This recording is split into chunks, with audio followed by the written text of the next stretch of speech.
And welcome everyone to the closing session of the AWS Innovate 2020 AI Machine Learning Edition. I'm Dean Samuels and I'm a lead architect with AWS Southeast Asia. And I'm joined here by a man that generally doesn't need an introduction, but we'll introduce him nonetheless. I'm sure there's some new faces out there. Olivier Klein. Yeah, Head of Emerging Technologies, Samuel in the keynote, and I'm here with Dean to play around with some live demos and look a little bit at overall use cases that we see in the AI/ML space. And by the way, also we're live out here out of Singapore office.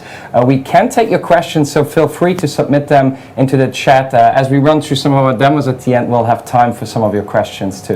Yeah, absolutely. And like Ollie mentioned, this session is really about summarising what today's sessions were all about. You know, talking a little bit about some customers who have applied this type of technology into real-world situations and use cases. And of course, these closing sessions wouldn't be a closing session unless it had some demos. So we've got a couple of demos in store for you out there, especially for the foodies out there. Exactly.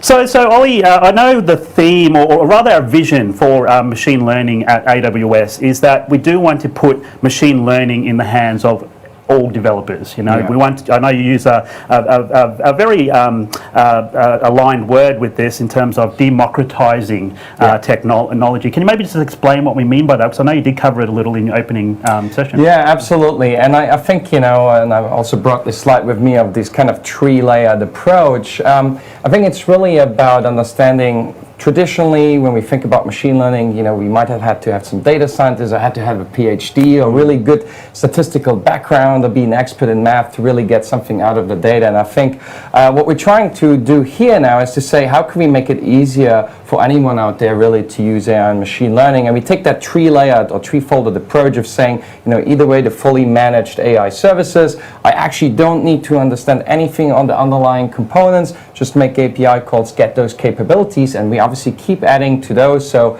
as you might have seen over the last years, we keep adding to that AI, fully managed AI service level. And also with a lot of the Amazon.com algorithms, right?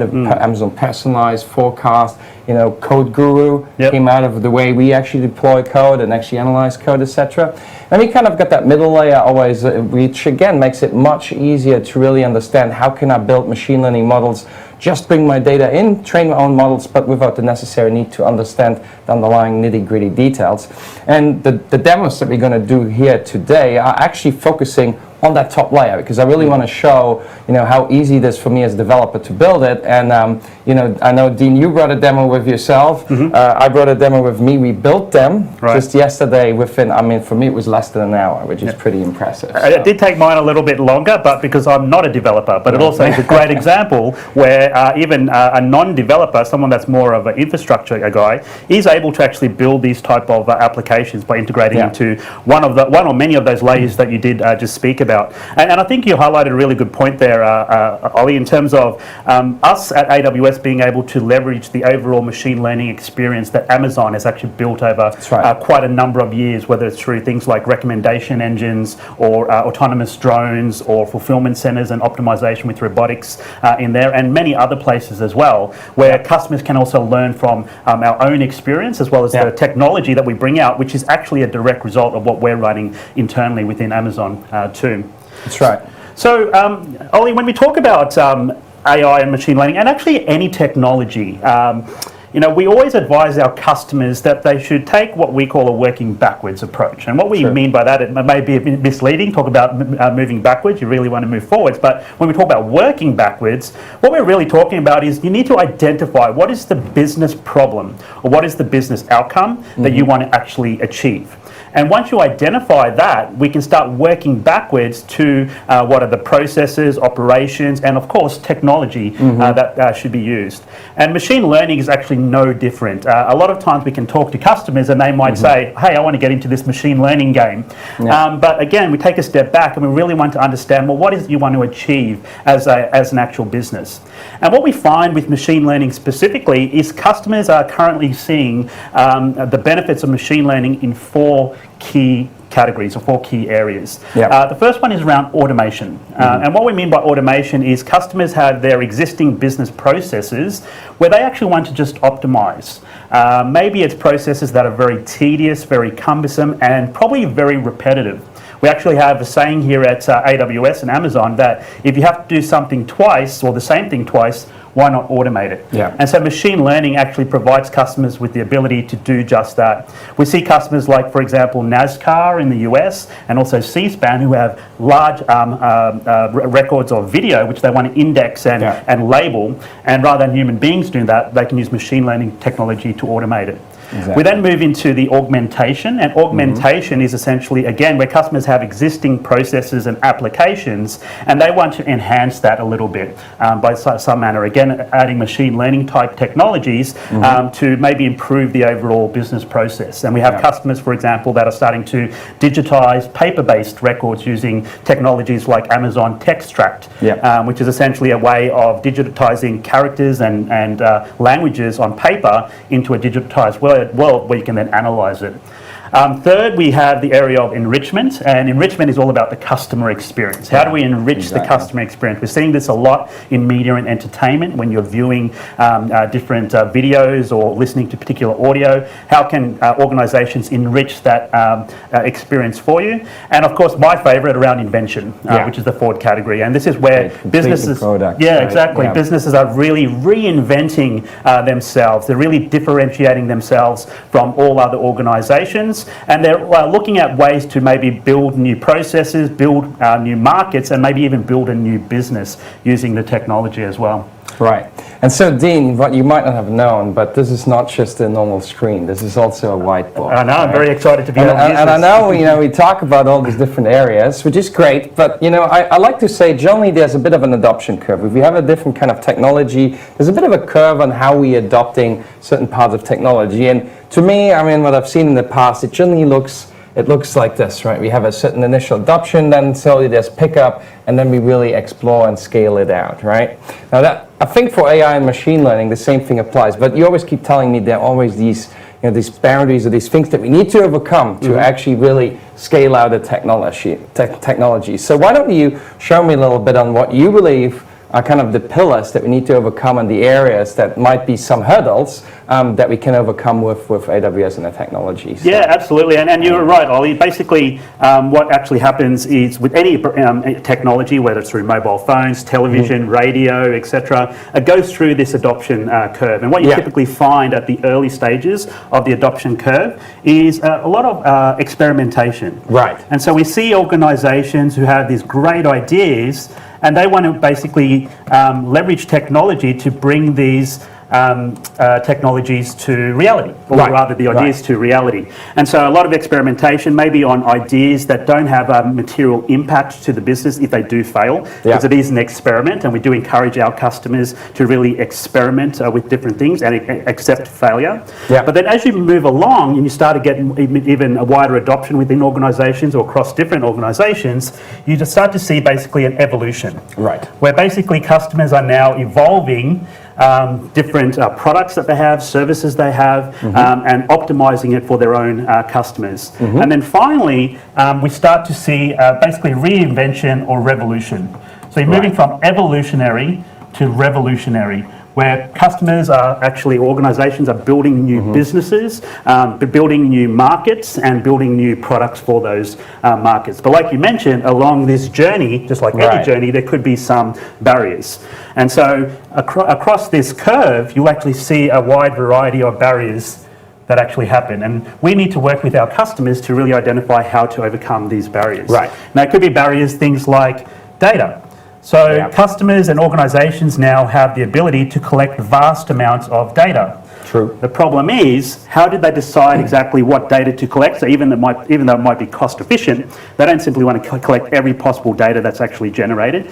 They need to determine how to store that data, and of course they need to determine how they're going to analyze that data, but not only for today, but what about the future and tomorrow as well, right? Which increasing amount of volumes of that data, exactly More data points that we have available, higher velocity, etc. Absolutely. And then as we move along, then customers also hit an issue around talent. How do they upskill their organization for that new technology, which may Yeah. introduce new processes, which may introduce other things into the business. So how can they do that, that type of upskilling? As we move along and we're moving through evolution and revolution, you then face barriers about culture. How do you change the organisation's culture to really embrace this type of new technology? Changing technology itself can be relatively easy in most cases. Changing people and process and culture is really tricky. So I remember within Amazon we had this moment where we decided, you know, we ask any service team, no matter what the product is, do you use machine learning? And saying we don't need machine learning was not an option. Right. Like we kind of encouraged them to say, think it through. Exactly. You know, encourage machine learning. Even when we moved to an API-based platform where every service team needed to now provide their components as APIs. That was through the upskilling and machine learning culture. Again, it's a good example of our own experiences, which we can actually share with our customers as well. Yeah. And then finally, Ollie, we have at the top end here that as customers are now comfortable with adopting the technology, how can they then move forward and really scale? Because sometimes what can happen with technology adoption is you reach this peak and it can start to drop. And so basically the adoption rate might actually start to decline. And we've seen that in a lot of other different technologies. So customers and organisations need to identify how can they scale, how can they move beyond and continue that growth. Make it normal, right? Yeah, and I know you've got a lot of experience and I would love to hear about how you've worked with customers to overcome these challenges. Absolutely. So if we think about these kind of areas here, and I'm going to steal this pen back and let's draw in green for a change here. I think if you look at overall the technology in AWS and a lot of the things that I talked about earlier in the keynote also, you know, we can address those pillars. So if we think about that experimentation phase, so great around cloud computing, we can experiment easily, I can try out new services, etc. But if we think about data needs, right, it's relatively easy for me to build, you know, a data kind of lake in either an S3 bucket or other kind of services out there. But I would encourage people to think about, you know, where do I collect that data from? So that might be, you know, from your operational databases, right?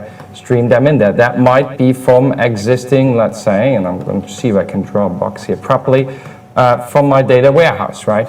Put that into that data lake right there. Now, those are the obvious ones because I would refer to this, let's say, as the kind of online data, right? You already have it, you probably already use it in some way for analytics. You kind of want to use that now to draw your machine learning base out of it. What I would also then encourage is to say, you know, how about your offline data, you know? How about, you know, for example, your ERP data that you have? How about your IoT systems that you might have out there? How about sensors that you might have out there? You know, think about physical properties, for example, that you have, or branch locations. You know, take all that data, throw it in your data lake, into your data bucket, and now you actually start building out the foundation. And by the way, also can be third-party providers, of course, where you can maybe acquire that data from the AWS marketplace, get some of that data. Now I have the data available for me to actually drive out really kind of machine learning skills and models. Now, the next thing that you talked about is upskilling. And this is really when we talk about we want to put machine learning into the hands of any kind of developer, any kind of IT professional out there, that's that top layer, right? If we think about upskilling, ideally, everyone knows about machine learning. Ideally, everybody has used SageMaker Studio or Jupyter Notebooks, but the reality is that's not the case. So if we think about that upskilling exercise here, well, before we get there, we can start experimenting with those fully managed AI services. Think about, for example, the ERP data that I have, the OLTP data that I have in my database. Now I can push it into Amazon Forecast to do forecasting. Right? I can use some of that clickstream data that might have coming from my website together in my database, Amazon Personalize. I can start creating a recommendation engine or personalization on my website without the need to necessarily understand the underlying machine learning models, etc. And so things around natural language processing, so voice and speech and language, you know, vision around photo and video, using these AI services through the calls of APIs to do the analytics and predictions and recommendations for you. Absolutely. Yeah. And for me, this is the moment, you know, when we then get, you know, somewhere into this area here, we folks really start to be comfortable. Like you say, you are great, we achieve certain outcomes, we run certain pilot projects, and we start we start using AI and machine learning as such. But that's the first kind of moment. And at that point in time, we really start to skill up people, because now we're hungry very often and say, okay, let's learn, let's go into trainings, let's understand a little bit better how machine learning algorithms works. And that is where we start developing that machine learning culture. Sure. Right? And the moment we really start developing that machine learning culture, we can go into the space of the machine learning services. So I would say, somewhere around here is really where then SageMaker comes in. SageMaker then really allows us to say, I build my own kind of machine learning models out, take some of these algorithms, and now I can really scale out to production, because SageMaker is obviously designed to scale your models out. And I think that's really the journey we want to think about, have the ability to first kind of build that data, ingest it, play around with some of these AI services that we have, and then eventually train up the team and get comfortable within this environment. Sure, and then, like every journey, it is a cliche. It starts with the first step, right? And that first step, And a lot of our customers go through this journey. So why don't we maybe take take some time to talk about some of our customers that are along this journey and what they leverage machine learning for to apply or to find the benefits across these four categories here as well. Let me just switch back to our PowerPoint here. There we go. All right. Okay, so let's first maybe start on the automation side. So this is generally the first entry point for a lot of customers who are exploring machine learning and artificial intelligence type technologies, taking existing processes or existing types of tasks that are repeatable, that are actually maybe tedious and cumbersome to do, that can actually be where you can actually leverage machine learning technology to offset that type of tedious type tasks. And I know you brought an interesting use case for you. That is an interesting use case. This is actually technically not a customer of ours. It's actually an Amazon employee, and this is actually Ben. Ben is a product manager at Amazon, and he had an issue with his cat, as you can see from the video. Of course, Ben loves his cat, just like a lot of people do with their own pets as well. But one of the issues Ben was finding is that due to the cat's natural instinct, when the cat would go outside, the cat would unfortunately bring back prey or things that it's caught out there in the wild of Ben's garden. And obviously that can be a bit distressing, and it can be a bit troubling with bringing that type of things back into the house. Ben wakes up in the middle of the night, sees this in the house, has to actually now get rid of the prey. And so Ben thought, well, I have to get up every night or in the morning or during the day and actually do this task. How about I think of a way where I can prevent this from happening in the first place using technology? And so what Ben actually designed was a computer vision model that he actually trained himself that would actually integrate or interface with a latch on his cat flap in the door, so where the cat would move in and out. What Ben would actually do is use a deep lens camera. So deep lens is essentially an appliance that you can purchase if you want to start looking at experimenting with computer vision. It's a very easy way to get started with equipment that is designed for machine learning and building and training your models to deploy onto that appliance. So Ben actually trained the model, deployed it to the deep lens appliance, and what the deep lens appliance would actually do is take images of the cat coming and going. It would identify if the cat's coming and going, if the cat's coming and it sees that it has prey in its mouth, it would actually lock the flap. And so the machine learning platform would actually integrate with an Arduino board, which would activate the latch essentially. And what would happen is if the latch was activated, Ben would receive a SMS saying that the cat might have prey. So if the cat gets kept outside for about 15 minutes, the latch would open again, and then the process starts again. And I really like the ability of him to do that. So you used, say, Amazon SageMaker to get with some of these image classifiers. So really hanging the camera first, recording a lot of these pictures, and then classifying them, and based on that actually identifying if there's prey or not. So a good example of computer vision, IoT devices, because that computer vision model actually runs on top of that deep lens and then connecting it to that little to the latch. Metal latch on the Arduino board. So even though a bit hacky, I think it's a great example of how easy and how approachable machine learning has really become. Exactly, and like I mentioned, Ben is not an engineer. He's a product manager at Amazon, and being able to build this exposed to machine learning. Exactly, and he even extended it as well, like this bit of the story where if the camera did detect that the cat had prey, he would actually automatically donate to some of the animal shelters out there. So that was a really like that great one. addition to the actual project. Yeah. Sorry, go ahead. No, go ahead. Absolutely. Yeah. And so, yeah, again, it's a great example of us looking at how we can put machine learning into the day of the everyday developer, or in this case, the product manager like Ben.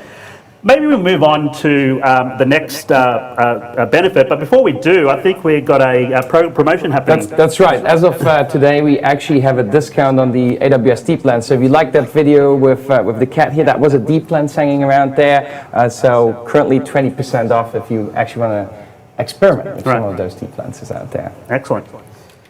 So we'll move to maybe augmentation as the next benefit. So when we talk about augmentation, it's really enhancing existing processes through technology. And we do have a customer here that I'm sure a lot of viewers would be familiar with.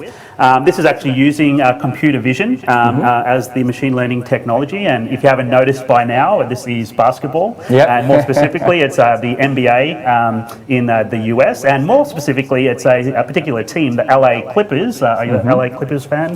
I must say I'm not watching actively, but actually with this augmentation enrichment, exactly, that might change my position. And that's the whole idea behind it, right? The idea is that the LA Clippers would build this mobile application which will actually enhance the viewing experience of their viewer base, but also attract new users or viewers. If you can see in the video, what's actually happening is there's a mobile application where the viewer can actually decide how they want to view the game. And you can see there's different types of viewing. So what you're seeing on the screen right now is just more of a fun animation to the actual game itself, where you saw the bolt of lightning hitting the basket. So viewers could actually select that in the mobile app. But they could also select things like coach mode and player mode. Coach mode showing the different plays that the players are going through at that time. And then also player mode, which is around statistics and probability of the players actually hitting that jump shot.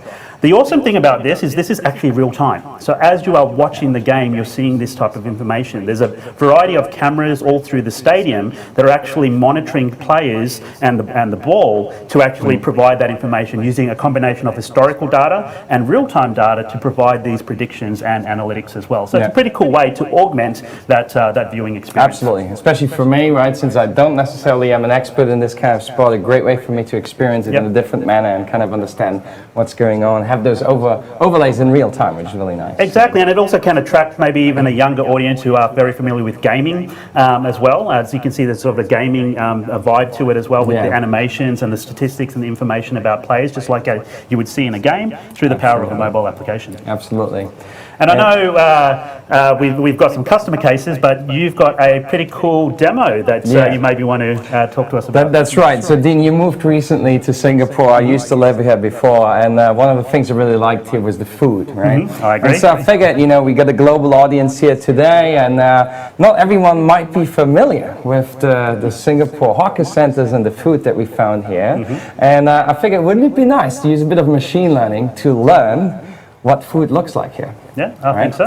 And so I built a little demo, and I'm going to switch over just here to my laptop. And I figured, how about using some of our new capabilities in the fully managed AI services? So you're familiar with Amazon Recognition, allows us to classify images and do object detection and a few other things. But we recently introduced this capability of custom labels, which allows me to actually take my own picture material and kind of train my custom labels, my custom objects that I want to train on. And so if I just open up here my data set, I actually loaded up a data set that I called Singapore Food here, and I uploaded into that data set kind of 3 different dishes. Are you already familiar with these? I think a lot of people know about the chili crab. I also know the nasi lemak. The chili crab, very famous in Singapore, but nasi lemak, right? Like nice rice that's cooked in coconut milk, served with a bit of a spicy sambal sauce on the side, and a char kway teow, like a stir-fried kind of noodle dish. There are a variety of others, but I decided on those 3. And now with custom labels, what we can do is we can obviously upload kind of images. We can then start labeling it. So you see I've already done that. So here, for example, you see char kway teow. If I would click on chili crab here, we would see that I uploaded a variety of pictures of a chili crab here. Now, if you wonder how that labeling works, so I can can upload those pictures and I can do the labeling either way to SageMaker Ground Truth or even through the interface itself here. I also uploaded just earlier here an unlabeled picture, so a picture that currently has no label. Now, if I want to do labeling, I can click on Start Labeling here. And I'm going to choose this picture here. And then I can either way just assign labels. So assigning labels is great if I just want to classify pictures. But what if I want to do object detection? If I want to do object detection, I can also draw bounding boxes. So if I click on Draw Bounding Boxes here, you can see it opens up an interface again for me to now take the labels, my custom labels that I created, and say, well, I want to annotate cσρчяιgντ. All right, we find that up here, so I can draw this little box around it. There we go. And what is this down here, Dean? That doesn't look like chili crab, so that could be nasi lemak. Well, but maybe I tricked you. Maybe it's a dish that is not labeled yet. But you're absolutely right. It is nasi lemak. There we go. And I can draw the bounding box around it like this. And when I'm done, I just say done, and I can now start training these models effectively. Right? The training process again is very simple. It takes a little bit of time, so I did the training a little bit earlier, actually 2 days ago here, but it actually ran within, I think the training time was very short. You see here, I trained these pictures in less than an hour, right? Really fast to train it.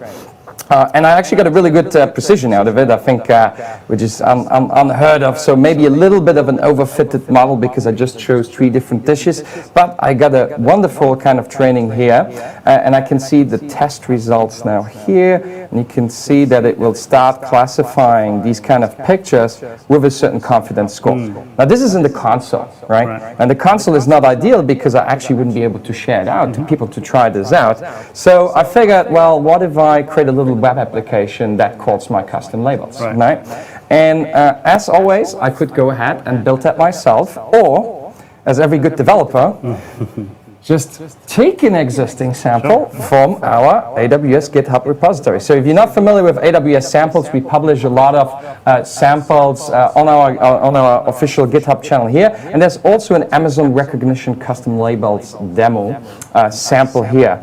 And what that little sample here does is it creates a little static website interface for you to actually upload a picture and then have it validated against your custom labels, so you can choose your custom labels and then see if it actually matches, obviously fronting it via CloudFront so you can actually scale. And so shall we see if that actually works? So I deployed that out, comes with a nice CloudFormation template, and we get this static website here via CloudFront with my trained custom Singapore food labels here. Gives me the interface here, and so I'm going to start uploading an image. How about we try the chili crab here? All right, if I open that up. Now we're making that API call to recognition custom labels, and we can see with a 98% confidence, pretty high, this is chili crab, and that is correct. So if you want to see the API call itself, you can see we take the image, so that's a byte encoded image here, and at the bottom you see we call a certain project version AI, and that's how we tell recognition that we actually want our custom labels here. So if we look at the back here, you see we call that version AIN on Singapore food, and then we get in response back the JSON in this kind of scenario, the confidence score of the chili crab. Let me try it with a few other dishes. Let's maybe upload this nasi lemak picture here. Again, 97.6%. Great, we got a good model here. Let's try it with cσρчяιgντ. All right, 94%. Now I did choose a picture that looked a little bit different than the ones I trained it on because it was it had a bit more veggies. You can see if it changes, sometimes the confidence drops a little bit below. So that's when we can start thinking about retraining that model, maybe perhaps. And just to also make sure that we don't get any, false kind of positives, we took a little picture earlier here. If I upload that, you'll see we wouldn't have any custom labels. Right, unless we had food in our hands. Yeah. Well, yeah, maybe right? next time we should stand here with a plate, hold it up into the webcam and try it out. But so I think it's a really good example of how easy computer vision has become in that sense of I can build my own kind of custom labels, my own computer vision models with just uploading pictures and annotating them, or use ground truth and have a team using our ground truth. You can actually have an external team actually annotate it for you. And I can see some real world applications for this as well. I know this was a bit of fun, but we're actually got customers today that are applying this type of technology in their own businesses. So, for example, Amazon Fresh for quality control. So Amazon Fresh is essentially online grocery ordering and then delivery. So Amazon Fresh, in order to process the vast amount of volume of fresh produce that is being shipped, will actually use this type of computer vision technology to discover any food that might be compromised in terms of might have gone bad, or maybe it just doesn't look that ripe yet. Not ripe yet, exactly. So being able to do this at scale, you can really see some applications for this type of tech. Absolutely. Let's talk a bit about enrichment. I know you get some more interesting use case here. I know you like sports. I do like sports. So this is what happens when you put me in charge of the customers to talk about, right? It's either going to be about sports or food. But we are talking about sports in this enrichment. This is actually very similar to the NBA, the LA Clippers example, with their computer vision using NFL, but it's a little bit different. I'll explain why in a moment in terms of what they use and also outcomes. So what you're actually seeing on the screen here is obviously plays in American football. And what's actually happening is that various technologies are gathering information, again in real time, and actually then process, or near real time, and then processing this information to see what you have on the screen. And what it's actually doing is there's several, or there's about 150 cameras actually all around the stadium, and it's actually tracking player movements, their acceleration, their basically stop, start. And what's really fascinating about this use case is they're actually using RFID chips as well. Right. And the RFID chips are embedded into the players' uniforms as well as the ball itself. So they can basically take information quite rapidly and provide these predictions here, also based on historical data of the actual players. And so you can imagine if you're a viewer looking at this on your TV, that you can actually now understand what's the probability of making that catch. So if it's a low percentage, you can really appreciate the effort taken by that player to actually catch that ball. For example, things like players that are actually going in for the tackle on the player with the ball as well. You know, what's the probability of that happening? So really useful information. But what's really really good about this in terms of the enrichment is the data collected here, and it's about 3 terabytes of game data for any given week for the NFL. All this data is available to teams, which they can use to identify statistics and information about their own players, and actually use that to ensure the ongoing health of the players. So make actual decisions based on the information that the NFL is actually collecting. That's a very good outcome in that. So it's not just a visualization outcome for me as a viewer, but I actually also have an outcome here for the actual players and ensure their safety and health. Exactly right. Exactly. So I wanted to maybe run my own demo of enrichment as well. I know you did one on the computer vision and analysing food. Mine's a little bit different in terms of looking at new innovative ways of enriching the learning experience. You know, I learn best probably through self-learning, you know, whether I'm doing some research myself, going online or offline through books. Obviously hands-on is most important as well. Why can't we combine that all together? So rather than just having the boring, you know, computer-based training where you're reading through yourself, why not have a host to do that? I like learning from a presenter such as yourself when going to your sessions, but you're not always going to be available as well. So why can't we simulate that type of experience? Amazon Sumerian, I take it, right? That's what you're going to use. Describing Sumerian. So Amazon Sumerian is an augmented reality, virtual reality platform, AR/VR.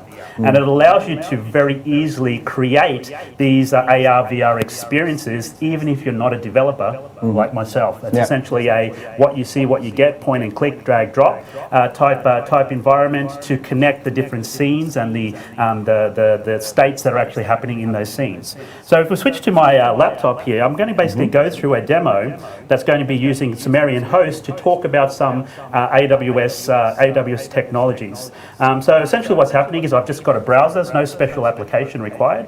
I've opened up my browser on the laptop. It's now connecting to the Sumerian, published Sumerian scene that I have. And in a moment here, we should see that it will start talking. It will start zooming in.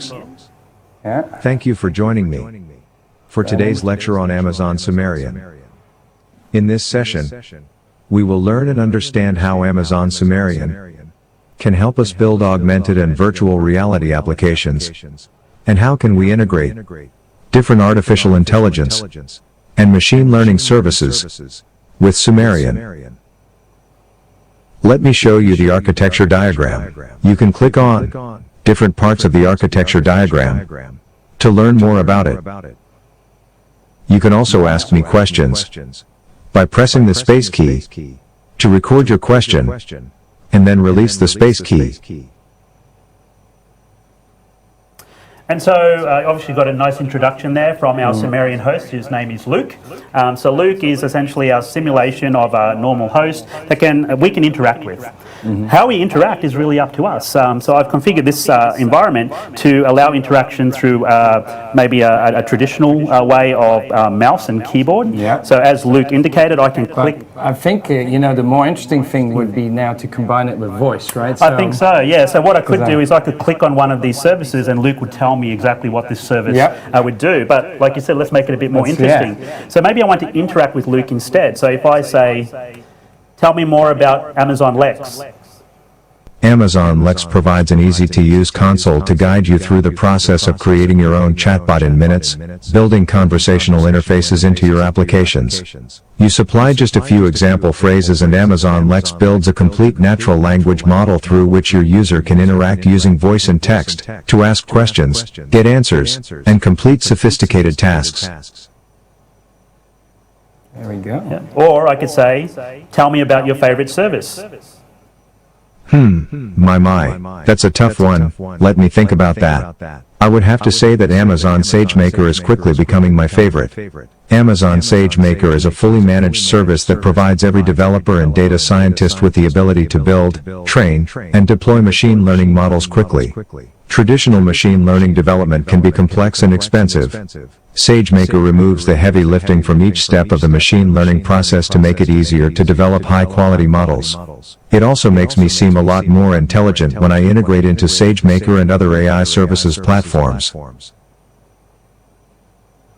And so you can see that was a very natural way of interacting with Luke. You could imagine that I could even extend this to maybe platforms like Amazon Alexa, so through ambient interaction rather than having to press the key on the keyboard to instruct Luke, hey, I'm going to say something. Wake words. I can use my wake words, exactly right. So it's a very different way of learning in this type of... And I think it's again a good example of taking one of these AI services. So Amazon Lex, it's often referred to as chatbot, but I really think about it as a conversational interface because actually that voice recognition there was actually using Amazon Lex here to create that experience. Exactly right. And just similar to how you mentioned that you took only a couple of hours to set up your demo, and obviously you've got a lot of experience behind you. I don't have much experience with Amazon Sumerian and obviously with coding, but this took me a day or two basically to set up this environment. Very nice.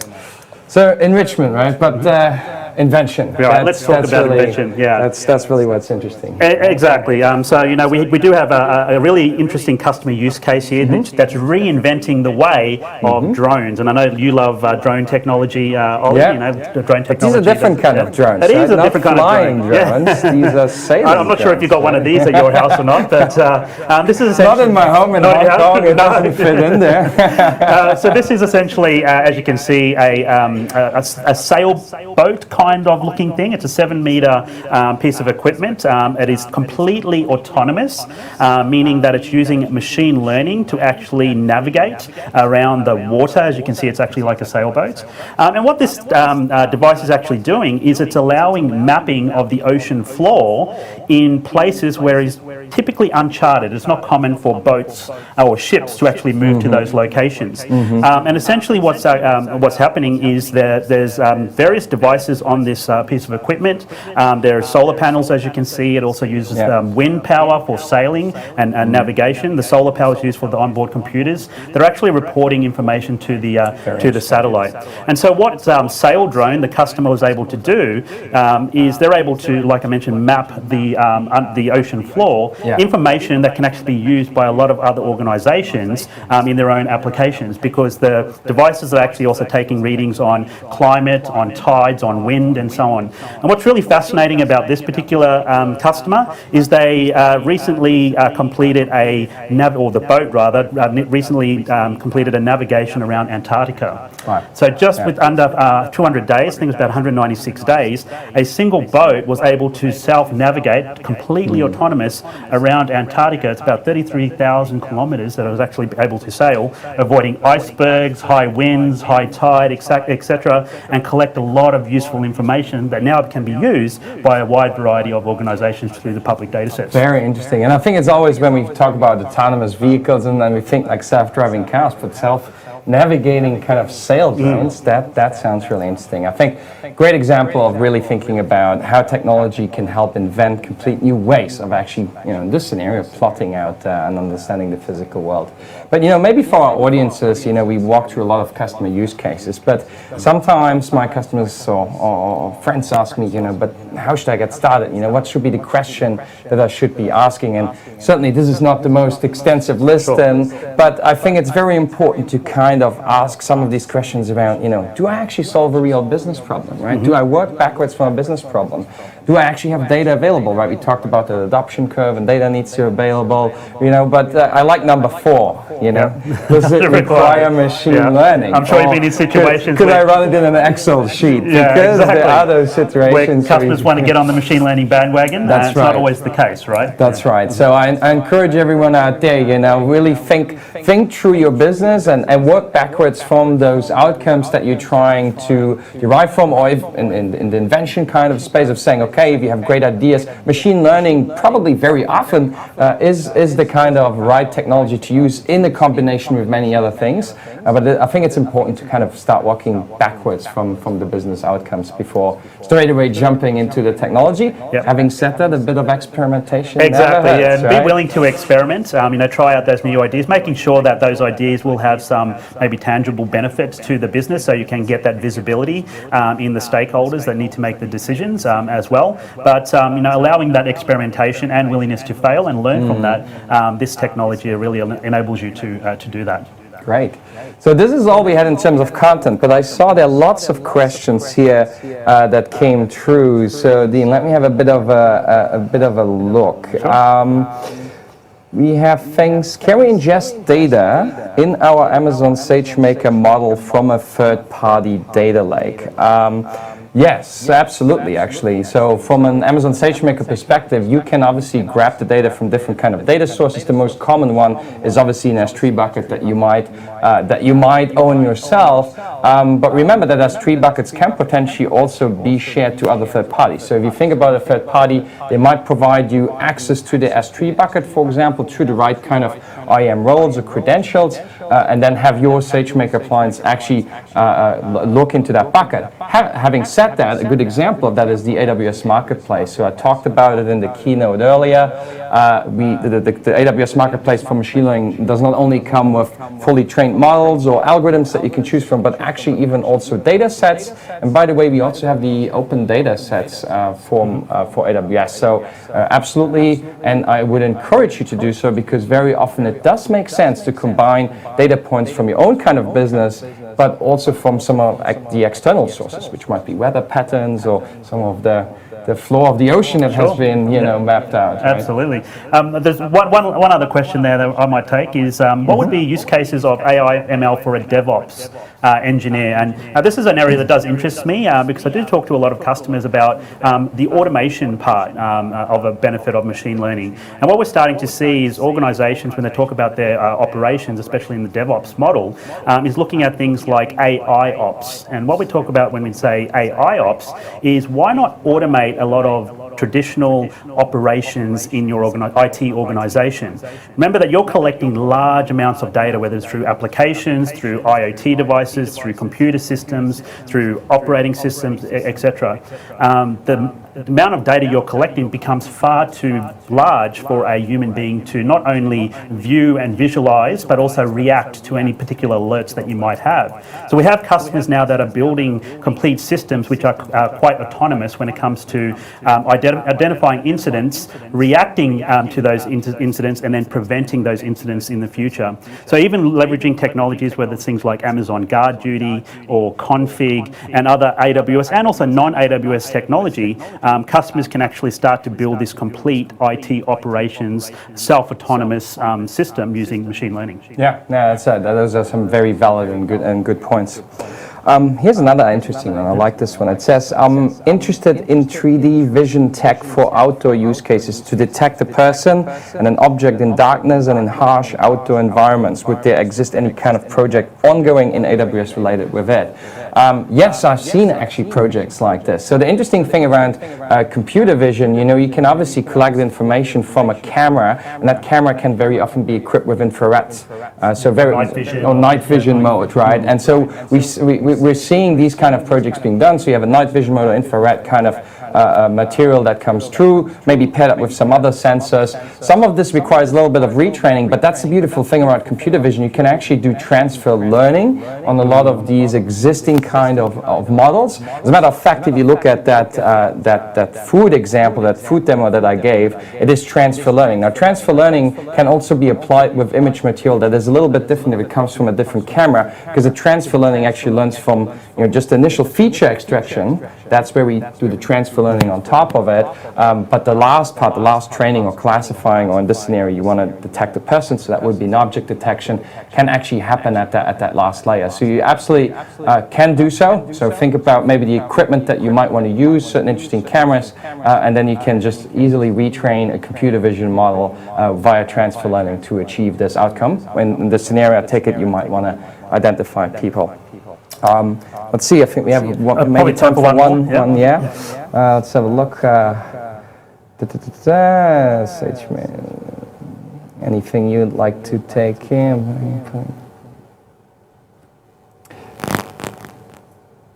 How about the security when using new algorithms from the AWS marketplace in an enterprise usage model? So this is a great question, because if we look at the AWS marketplace, when you choose the algorithms are actually loaded up into your Amazon SageMaker deployment. Now, your Amazon SageMaker deployment sits within your account and actually within your virtual private cloud too. Some of that might be a little bit abstracted from you, but it is your underlying EC2 instances within your virtual private cloud within your account where that model actually gets loaded in form of a container, by the way. So SageMaker actually operates with containers. That's a bit abstracted away for us, but that's kind of how it works. So from that perspective, if you choose an algorithm, you actually have full control of where this is running, and when you train that model, the data that you use, all of this remains within your account. It is not necessarily going out to a third-party provider. Just when you go to the marketplace, there are the algorithms, and then there are also the fully trained models. So just check what it is. If it is an algorithm, it is loaded up with a container into your own account, and so it fully remains within your control. Yeah, and just related to that, there was another question just about can you use your own algorithms rather than the ones from marketplace? And this really goes back to our earlier slide about the 3 layers of machine learning technologies that AWS does offer. In that at the very top layer, you do forfeit a little of the customization, because it's an API-driven interface where you just want to do a specific task like analyze video. But as you move down into the SageMaker, as well as to build your own on top of AWS technology, absolutely you can use your own, build and use your own algorithms, build and train your own models, and then choose where you want to deploy exactly. as well. And so the marketplace might be some of these pre-trained ones. I talked about the inbuilt algorithms in the keynote, but you really can build your own algorithm. And that's really, when we talked about frameworks in the keynote earlier, right? Those frameworks you can use it to write any algorithm that you want, and actually then train it on Amazon SageMaker as such. So you have full flexibility to say either way, you do it all for me, there's an algorithm that exists, I just bring the data, or I go into the nitty-gritty details of maybe writing my own neural network that I want to build out. So unfortunately, that's probably all the time we have. We do have other questions that are coming through, but we'll be sure to answer them as we continue on. We will have moderators and folks online that will be responding to this after this session That's as well. Ollie, it's been an absolute pleasure being able to present once again with you at this AWS Innovation event. Looking forward to the next one. Yeah, always fun to have you here, Dean. Really appreciate your input. And as Dean mentioned, please stay on the line, navigate around. We'll stay around and also help answering some of those questions. Thank you a lot for attending this AWS Innovate keynote, closing keynote and online conference, and looking forward to seeing you next time. Thanks for your attention. Bye.